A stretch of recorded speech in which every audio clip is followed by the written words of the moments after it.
It's not often that I'm surprised by a watch these days, but this Vulcan Skindiver Nautique on the new retro bracelet has done just that. Vulcan is a resurrected brand, if you will, but not exactly the same as Nevada Gretchen and Excelsior Park. Guillaume Ledet, the man who brought those brands back to life, is a consultant for Vulcan, helping them with marketing and strategy, and so maybe rebirth or a new beginning is a better way to put it. Either way, he has helped put them back on the map. One of their most famous models is obviously the Vulcan Cricket, and I would love to get my hands on one of those someday, but I'm glad to start out with the Skindiver. This 38mm piece now comes with a retro bracelet released earlier this year, and this completely changes the look of the watch, both in how it wears and looks. Other notable specifications are a vertical brushed blue dial, a domed sapphire, and an ETA 2824, and all that comes to $1,940.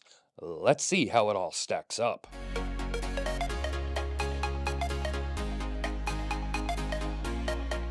Now, one of the reasons I was surprised by this watch is I had seen the gold version before.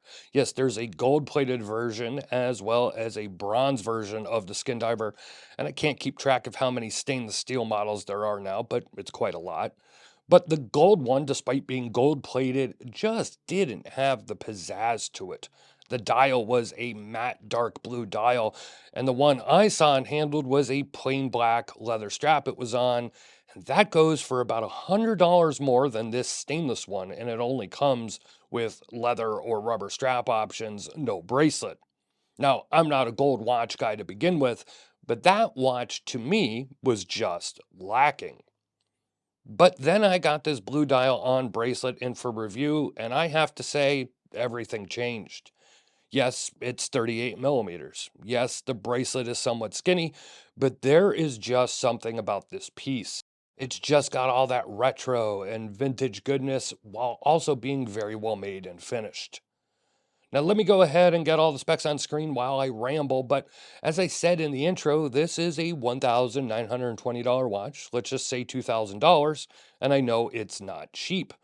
You can also buy this watch on a strap for $1,640. So that means this is about a $300 bracelet. All right, around 280, but so not the price of an Omega bracelet, but still a pricey one.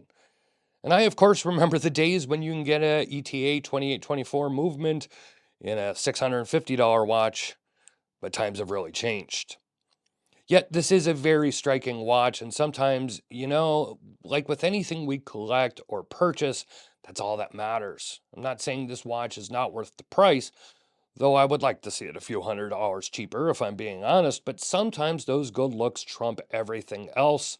Though if you look at what I consider a direct competitor for this watch, the Oris Diver 65, their cheapest model starts at $2,500, and that's on a strap and for a 40mm version. On the Oris website, I couldn't find a standard blue one, but you can get this new limited version, and that is $2,800 and is 38mm as well. Let's start off with the case. The case is a mix of finishes, though it is mostly satin brushed with some high polished chamfers on that top edge, and that bezel edge is all high polished as well as the crown. Now, this is not an uncommon case finish these days. Many brands have watches that look just like this. But what really got me is just how good the finishing is, especially that brush grain. There is no doubt that micro brands in the last 10 years have upped their game and what you can get for your money. And I love micros. I cover tons of them here on the channel. But this one is one of those times where you do get more for your money. This is a very well finished watch all around, from the case, the bezel, and the case back. Even though this is a very vintage looking watch, Vulcan opted for all modern materials. The bezel insert is ceramic, the crystal sapphire, a double domed sapphire to be exact. Now that bezel is very easy to grip due to that coin edge, 120 clicks, and it stays where you put it. The crown just a touch on the small side in my opinion, has no crown guards, and the action is decent here, though I wouldn't say it's absolutely wonderful, but this is common on a lot of ETA 2824 watches, and at this price, an ETA 2892 would have been really nice to see. The dial on these blue models is a vertical brush blue dial, and I've always been a sucker for vertical brush dials, and it's striking and it really makes this watch dial stand out. And the combination of that vertical brushing and that double dome sapphire really make this quite the looker. And I just love how this watch looks in different lighting or just with the turn of your wrist. Now, as I said, there are a lot of dial color options from Vulcan, and I believe there were a few that are no longer made as they were either limited or collabs.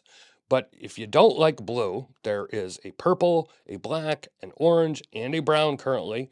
And if this khaki brown Lume, as they call it, isn't your thing, Vulcan has just introduced the black and blue dials with white Lume as well. Now, I really was hoping they were going to send me one of the new white Lume models, but I have to say this khaki or vintage Lume has really grown on me, and overall, I just love this dial. And then we get to this bracelet, the oh so cool bracelet.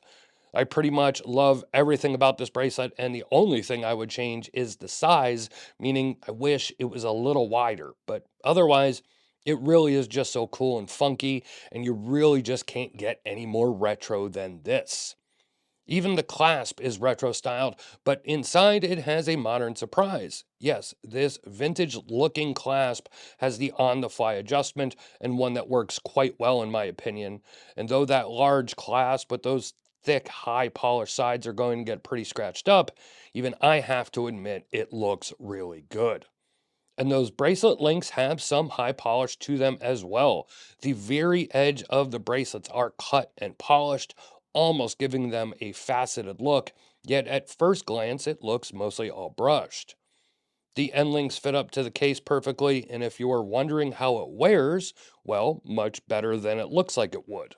This bracelet has long links, which can be sized with a screwdriver, by the way, but those long links, while visually appealing, they don't look comfortable.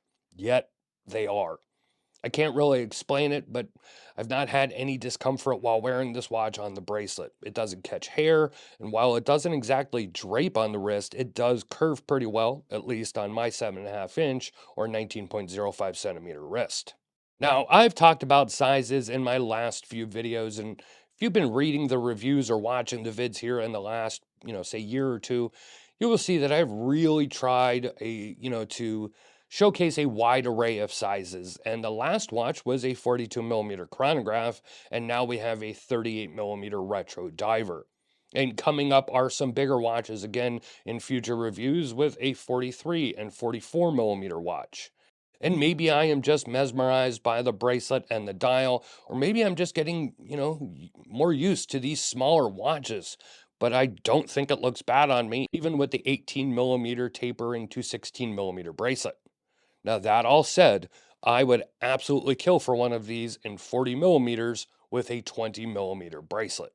Hey everyone, Future Dawn here, and I just want to state that I was wrong in saying that these are 18 millimeter lugs or an 18 millimeter bracelet tapering to 16 millimeters.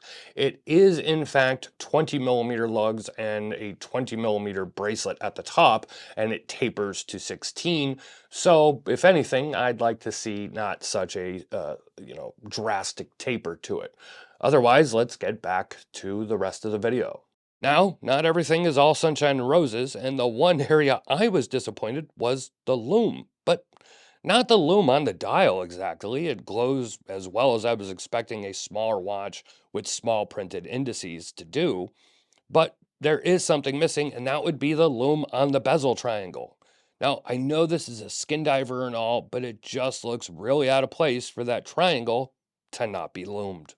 So what's my overall opinion here? Well, make it 40 millimeters and put lume on that bezel triangle. All right, summary over. Okay, in all seriousness, this is a wonderful watch in my opinion.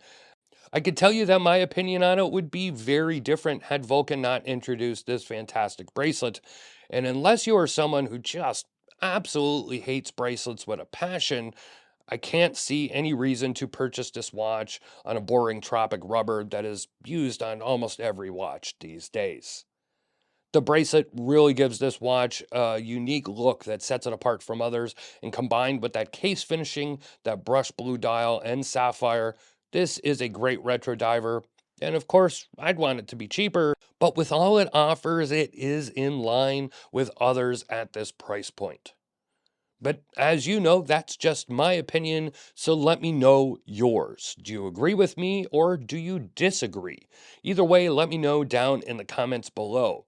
A link to a written review and the Vulcain website will be down in the description if you want to see more about the Skindiver Nautique. Now, if you like this video and you just can't get enough, well, make sure to help us out by hitting that thumbs up, subscribing, and turning on notifications. It's greatly appreciated. This is Don Evans from Watch Report. Thank you for watching, and I will see you next time.